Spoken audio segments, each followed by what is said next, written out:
Êxodo capítulo 12, versículo 1 em diante, onde Deus ele tem uma palavra especial para a minha vida, para a sua vida, para o meu coração, para o seu coração. Mas a palavra de Deus, ela é viva e eficaz. A palavra de Deus, ela expressa a vontade do Senhor para as nossas vidas. E que nesses momentos você esteja com seu coração quebrantado, aberto, receptivo ao que o Senhor deseja ministrar, falar a sua vida nessa noite. Se ele está com o seu celular, que possa colocar no silencioso. Esse não é o momento de você manusear o seu celular para a internet, para ver outras coisas. Se você nesses próximos 30 minutos esteja com sua atenção voltada inteiramente para o Senhor, reverência à palavra de Deus. Se nós cremos que a Bíblia é a palavra de Deus, nós temos que agir com reverência a essa palavra. Amém. Quando você vai em estabelecimento público falar com um juiz, por exemplo, você fica lá esperando. Então, esse não é o momento de você ter conversas paralelas. Você vai ter a noite inteira, até a madrugada, para conversar com quem você quiser, o assunto que você quiser. Mas esse é o momento agora onde devemos estar completamente reverentes, atentos ao que o Senhor deseja nos falar através da sua palavra. Amém? Êxodo capítulo 12, o versículo 1 em diante, onde assim está escrito: Disse o Senhor a Moisés e a Arão na terra do Egito: Esse mês será o principal dos meses, será o primeiro mês do ano. Falai a toda a congregação de Israel, dizendo: Aos 10 deste mês, cada um tomará para si um cordeiro, segundo a casa dos pais, um cordeiro para cada família. Mas se a família for pequena para um cordeiro, então convidará ele a seu vizinho mais próximo, conforme o número das almas, conforme o que cada um puder comer. Por aí calculareis quantos bastem para o cordeiro. O cordeiro será sem defeito, macho de 1 ano. Podereis tomar um cordeiro ou um cabrito, e o guardareis até ao 14º dia desse mês, e todo o ajuntamento da congregação de Israel o imolará no crepúsculo da tarde. Tomarão o sangue e o porão em ambas as ombreiras e na verga da porta, nas casas em que comerem. Naquela noite comerão a carne assada no fogo, com pães ácidos e ervas amargas a comerão. Não comereis do animal nada cru, nem cozido em água, porém assado ao fogo, a cabeça, as pernas e a fissura. Nada deixareis dele até pela manhã. O que porém ficar até pela manhã, queimado-eis. Dessa maneira o comereis. Lombos cingidos, sandálias nos pés e cajado na mão. Comê-lo-eis à pressa. É a Páscoa do Senhor. Porque naquela noite passarei pela terra do Egito e ferirei na terra do Egito todos os primogênitos, desde os homens até os animais. Executarei juízo sobre todos os deuses do Egito. Eu sou o Senhor. O sangue será por sinal nas casas em que estiverdes. Quando eu vir o sangue, passarei por vós, e não haverá entre vós praga destruidora, quando eu ferir a terra do Egito. Este dia vos será por memorial, e o celebrareis como solenidade ao Senhor. Nas vossas gerações o celebrareis por estatuto perpétuo. Amém? Feche seus olhos, repita após mim essa oração. Diga assim: Senhor Deus, eu estou aqui nesse momento. Eu abro o meu coração para receber a tua palavra. Espírito Santo de Deus, ilumina a tua palavra na minha mente, no meu coração. Fala comigo Em nome de Jesus. Amém. Amém. Aleluia. Estaremos ministrando nessa noite sobre as marcas que a Páscoa traz para nós. Repita após mim, diga assim: as marcas que a Páscoa traz para nós. No Antigo Testamento, a Páscoa fala da libertação do povo de Israel da terrível escravidão do Egito.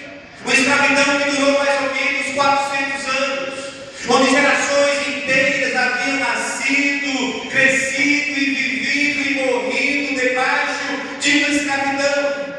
No Antigo Testamento, falar de Páscoa é falar de uma libertação do povo de Israel daquela escravidão.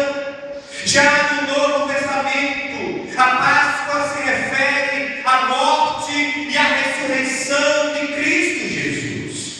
A Bíblia diz que Deus, Ele tirou o seu povo da escravidão do Egito com mão forte, debaixo do seu poder. E já também a Bíblia diz que através do sangue de Jesus, o Senhor nos livrou, nos libertou da escravidão do pecado, e Ele nos deu uma nova vida em Cristo Jesus. Mas nós aprendemos que a Páscoa, ela traz para nós algumas marcas. Se nós fôssemos perguntar às pessoas lá fora qual é a marca da Páscoa, muitos teriam respostas diferentes, divergentes uma da outra. Em nossos dias, a Páscoa traz para muitos uma mensagem, uma marca deturpada. Muitos, por exemplo, falam de Páscoa como se pensa em Páscoa, a marca da Páscoa. Para muitos, eles iriam dizer: para mim, o que marca a Páscoa é o ovo de chocolate. Se você fosse perguntar a outra pessoa, ou a outra pessoa iria dizer: para mim, a marca da Páscoa, o que marca a Páscoa é o coelho, é a figura do coelho da Páscoa. Já para outros, eles iriam responder: não, para mim, tempo de Páscoa é o tempo onde as pessoas se embriagam com vinho, né? Dizem: é pecado se embriagar com cerveja, então vamos encher a cara de vinho. Para muitos, Páscoa é isso. Para outros, eles iriam dizer: não, para mim, Páscoa é o tempo onde a gente tem que comer peixe e não comer carne vermelha. Páscoa é isso.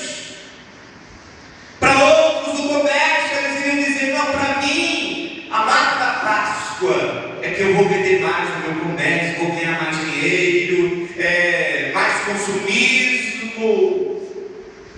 Mas todas essas ideias sobre a Páscoa estão deturpadas, estão longe da verdade que a Páscoa traz para nós. Biblicamente, o que é a Páscoa? Quais as marcas que a Páscoa traz para a nossa vida? E sobre isso o Senhor deseja nos falar nessa noite. E nós aprendemos que, primeiramente, a Páscoa traz a marca de um novo começo para o povo de Deus. Repita após mim, diga assim: a Páscoa traz a marca de um novo começo para o povo de Deus. O significado da palavra Páscoa é passagem. É passar de uma situação de escravidão, de opressão, para viver uma libertação, para viver um novo começo na presença de Deus. A Páscoa marcava um novo começo de vida para o povo de Deus. O povo de Israel deixaria então de ser escravo para serem peregrinos, indo na direção da terra prometida. Eles passaram do sofrimento para a esperança. Eles passaram do sofrimento das lágrimas para um cântico de alegria na presença de Deus. Eles passaram do momento de opressão para viver uma vida de liberdade na presença do Senhor. Eles passaram do momento de escravidão longe de casa para agora ter uma direção da parte de Deus, indo na direção da terra da promessa, a terra prometida. O mundo pensa que quando uma pessoa se converte, ela perde a sua vida. Porém, a conversão a Cristo não é o fim da vida. Pelo contrário,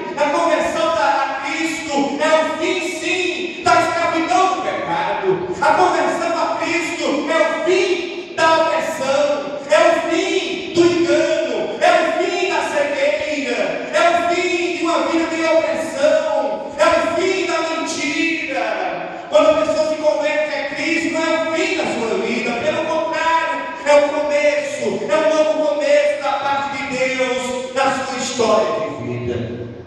Alguém já disse que Deus nunca tira algo da sua vida sem o substituir por algo muito melhor. Repita após mim, diga assim: Deus nunca tira algo da minha vida sem o substituir por algo muito melhor. Agora, para ficar bem fixado no seu coração, repita mais uma vez, diga assim: Deus nunca tira algo da minha vida sem o substituir por algo muito melhor. Tem pessoas, irmãos, que pensam: quando eu me converter a Cristo, é o fim da minha cachaçinha, é o fim do meu cigarrinho, é o fim da minha cervejinha. Olha, Deus nunca vai tirar algo da sua vida sem o substituir por algo muito melhor da sua vida. Se converter a Cristo não é apenas você dizer não ao pecado. Quando você se converte a Cristo, é o fim da escravidão da sua vida. Aquilo que você fazia no passado não vai mais atrair você, porque o Senhor vai acrescentar na tua vida, no teu coração, coisas tão novas, tão maravilhosas, que aquilo não vai mais fazer falta na sua vida, não vai mais fazer falta na sua caminhada. E nós observamos, irmãos, que tomar a decisão de seguir a Cristo é deixar a escravidão do Egito, é começar a caminhar como uma nova criatura, é começar a caminhar como uma pessoa livre, é começar a caminhar rumo à cidade, a Jerusalém celestial. Nós estamos aqui nesse mundo, mas aqui nós somos apenas peregrinos e forasteiros. Aqui não é o nosso lar eterno. Nós estamos aqui, mas nós temos uma direção, nós temos um norte da parte de Deus. O nosso destino é a Jerusalém celestial, e lá nós estaremos para sempre com o Senhor. Nós aprendemos, irmãos, que milhões de pessoas em nossos dias anseiam, desejam vivenciar um novo começo em suas vidas, onde todos os seus erros fiquem para trás, onde tudo fique para trás, e elas possam vivenciar um novo tempo da parte de Deus na sua caminhada da vida. Por isso a Bíblia diz que se alguém está em Cristo Jesus, nova criatura é. As coisas velhas já passaram, e eis que tudo se fez novo. É um novo tempo da parte de Deus. E quando nós nos achegamos a Cristo, nós recebemos de Deus um novo começo.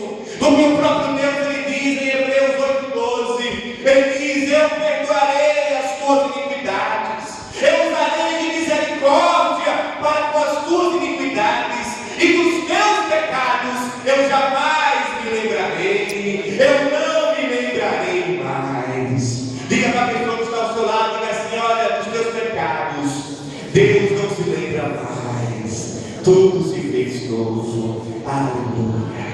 Irmãos, em Cristo Jesus nós temos um novo começo, em Cristo nós temos uma nova vida, em Cristo nós temos uma nova oportunidade de recomeçar, um novo tempo, uma nova esperança da parte de Deus. Deus tem sempre algo novo para a minha vida, Deus tem sempre algo novo para a sua vida. Todos os dias Deus tem coisas novas para mim e coisas novas para você.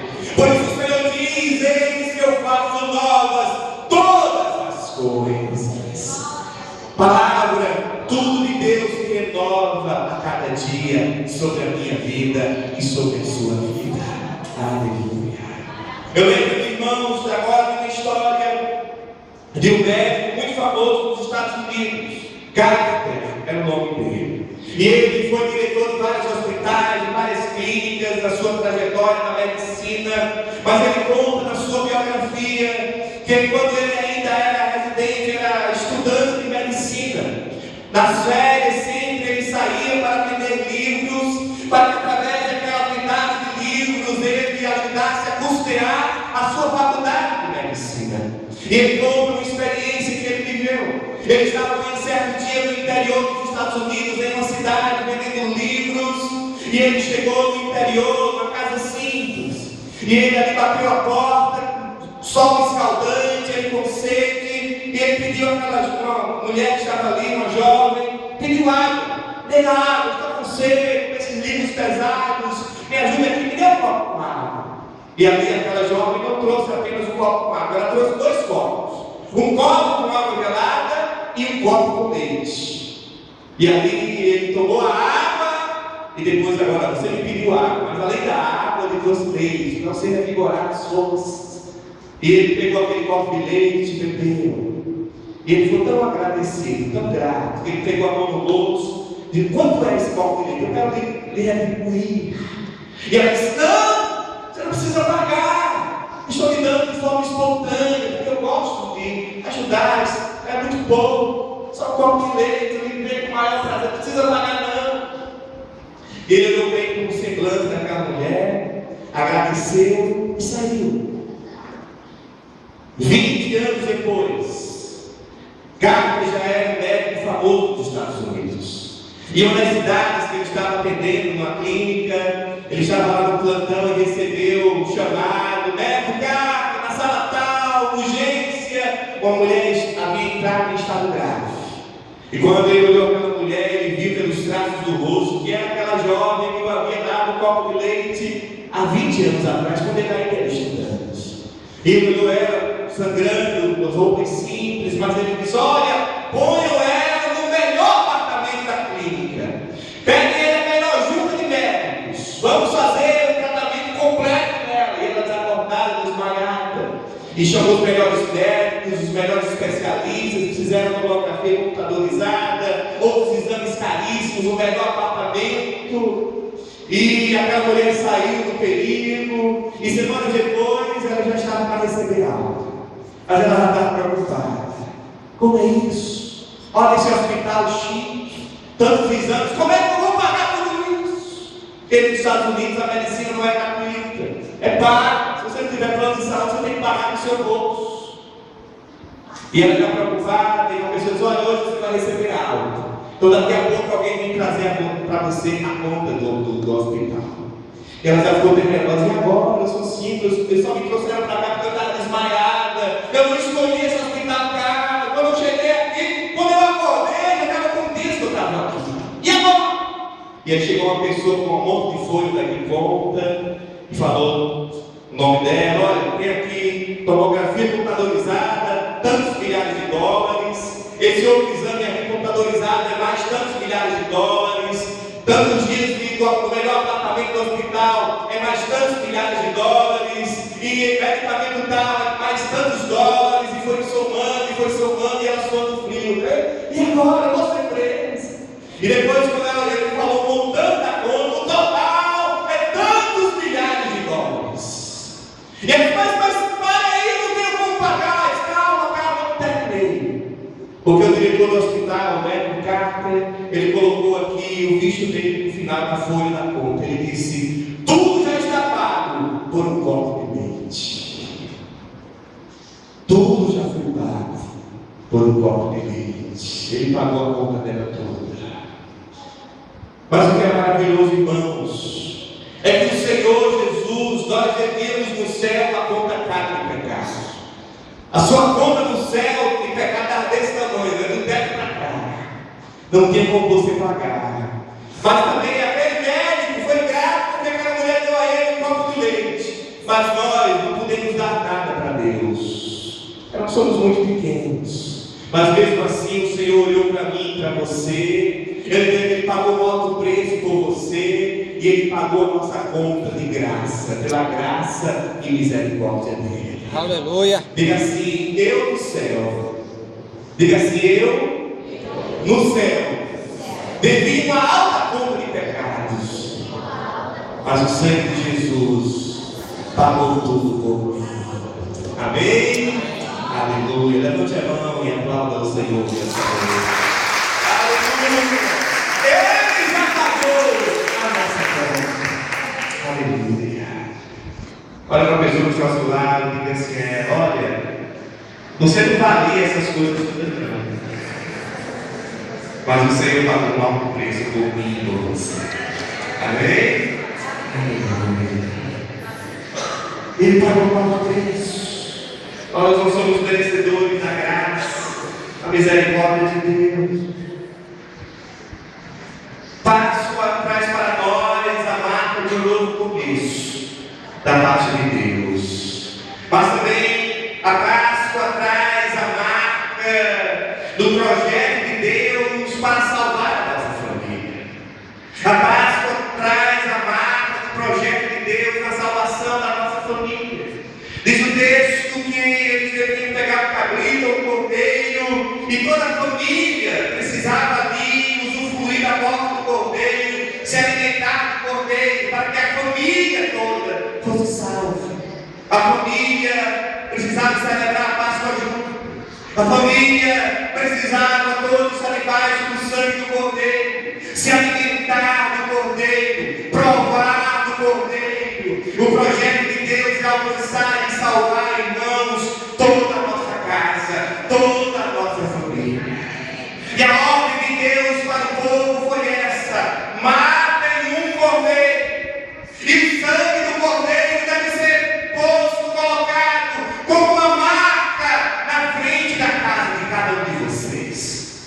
Pois o anjo passará à noite, e a casa que não tiver a marca do sangue, haverá morte naquela casa. Mas se naquela casa tiver a marca do sangue na porta, o anjo passará, e não haverá morte, não haverá mal algum naquela casa. Esse foi o aviso de Deus. Imagine comigo se naquele dia um pai dissesse: olha, nós não iremos, nós não cremos que para sermos salvos precisamos matar o cordeiro. Nós não queremos marcar nossa porta com o sangue do cordeiro. Nós não queremos sujar nossa porta, marcar nossa porta com sangue. Se assim esse pai e essa família tivessem feito, o resultado teria sido sofrimento, teria sido a morte, o julgamento iria entrar naquela casa. Por isso a Bíblia diz: quem crê é salvo, mas quem não crê é condenado, já está condenado.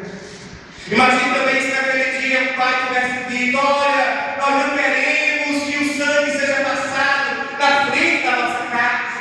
O que os egípcios vão falar quando passar na frente da nossa casa e ter a nossa porta pintada com sangue? Vamos ficar com vergonha. Vamos fazer assim, vamos pintar o sangue no quintal de casa, dentro de casa, mas não a porta. Vamos ficar com vergonha do que os outros vão dizer quando verem que a minha casa está marcada pelo sangue do cordeiro. Se assim tivessem feito, eles também não poderiam ser salvos, porque aqueles que se envergonham do sangue do cordeiro não podem ser salvos por ele. Jesus disse: aquele que se envergonhar de mim diante dos homens, eu me envergonharei deles diante do meu Pai que está nos céus. Tem muitas pessoas, irmãos, lá fora que não têm vergonha de andar com a lata de cachaça, com a lata de 51, com a lata de cerveja na mão, mas tem vergonha de andar com a Bíblia na mão. Se vergonha. Mas o projeto de Deus não é apenas alcançar você com a salvação, mas alcançar também toda a tua casa, toda a tua família. Amém. A palavra diz: crê no Senhor Jesus e serás salvo tu e a tua casa. Continue crendo e profetizando pela fé que o teu marido vai se render ao Senhor Jesus. Continue profetizando pela fé que a tua esposa vai se render ao Senhor Jesus. Profetizando pela fé que teu filho, a tua filha vai se render ao Senhor Jesus, que teu pai e a tua mãe vão se render ao Senhor Jesus. Irmãos, a nossa família é algo da graça de Deus, é algo do projeto de Deus. Ele deseja salvar toda a nossa casa, toda a nossa família, em nome de Jesus. Nossa família, minha família, sua família é alvo da marca da promessa de Deus. Certo dia eu conversei com um irmão meu, mais novo dos homens. Emerson é o nome dele. Eu falei para ele: Emerson, nós somos aí 8 irmãos e irmãs. 7 já se converteram, só falta você. E Deus vai te abençoar tanto. E nós não queremos que na eternidade a nossa família esteja no céu de um lado e você do outro. sofremos. Nós queremos que toda a nossa casa, toda a nossa família esteja junta na eternidade por Cristo Jesus. Eu estou orando por você, estou profetizando a sua vida. Ele olhou para mim e disse: se Jesus me aceitar, eu vou me entregar a Ele. Isso Ele já me aceitou há muito tempo, antes de você nascer.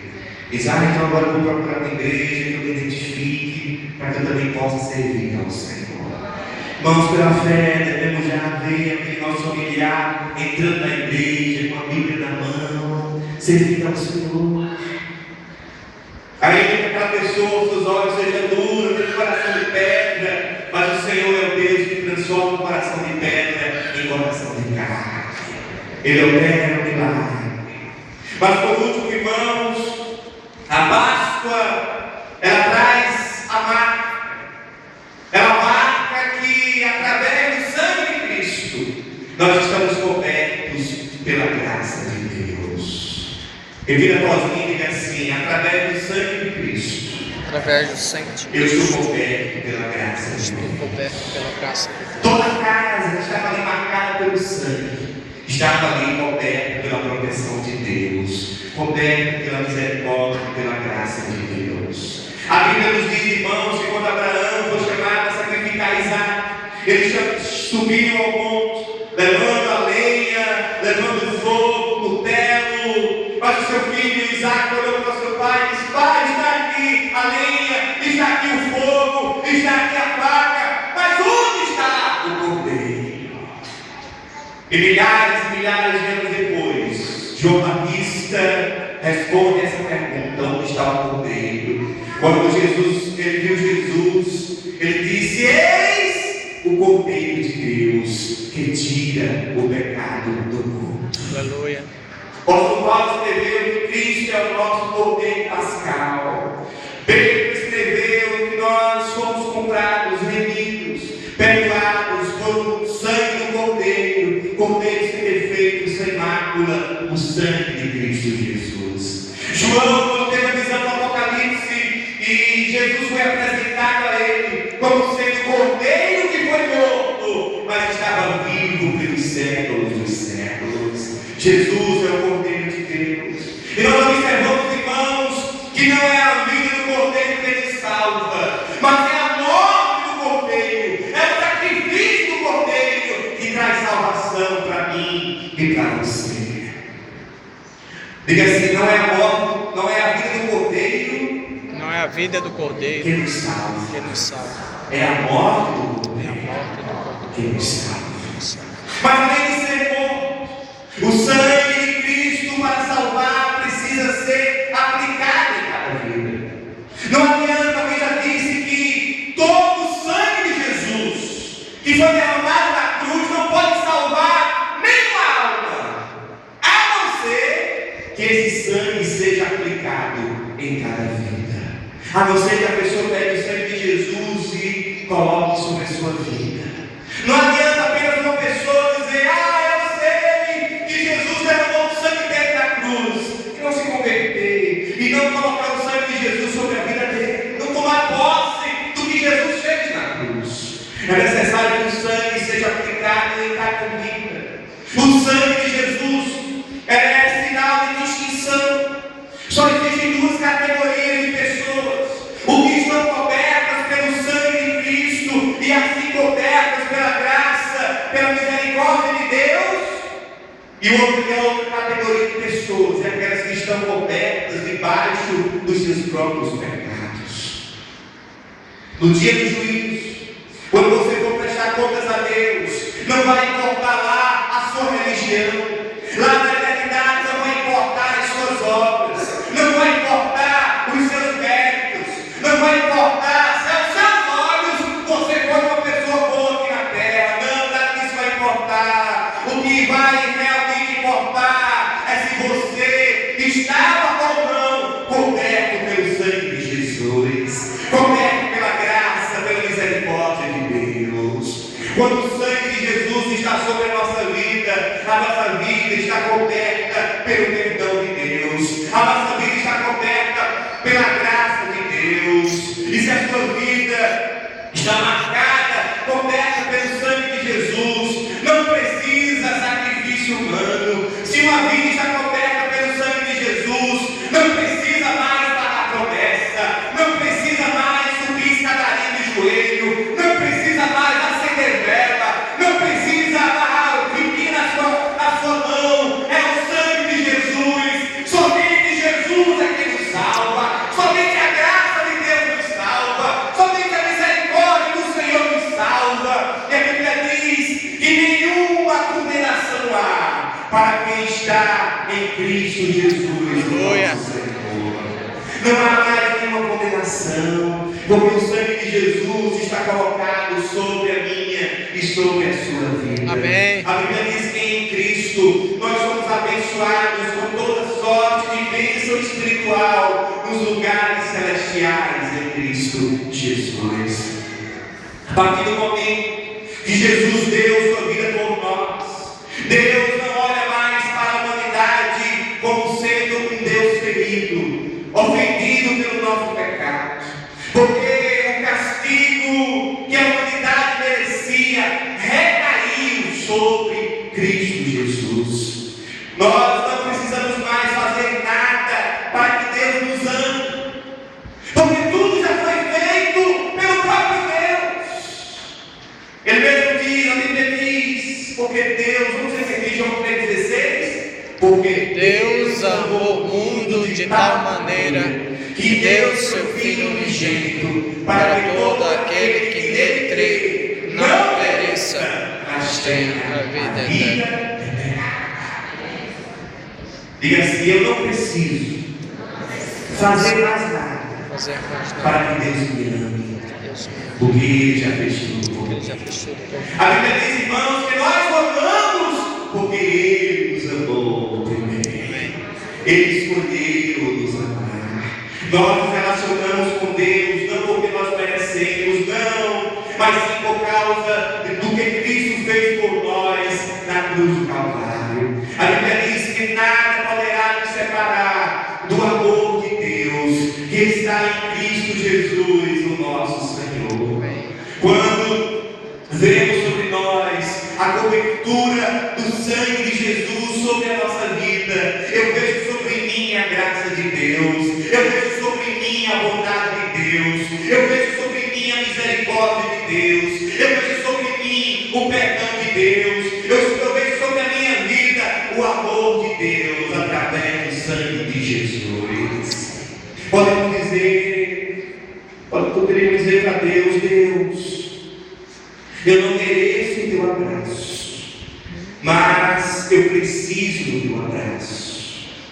E Deus devia responder para mim e para você: de fato você não merece o meu abraço, mas pelo preço que o meu Filho Jesus pagou por você, eu posso te abraçar, eu posso te acolher, eu posso te guiar, eu posso cuidar e cobrir você com as minhas bênçãos, cobrir você com a minha graça, cobrir você com a minha misericórdia.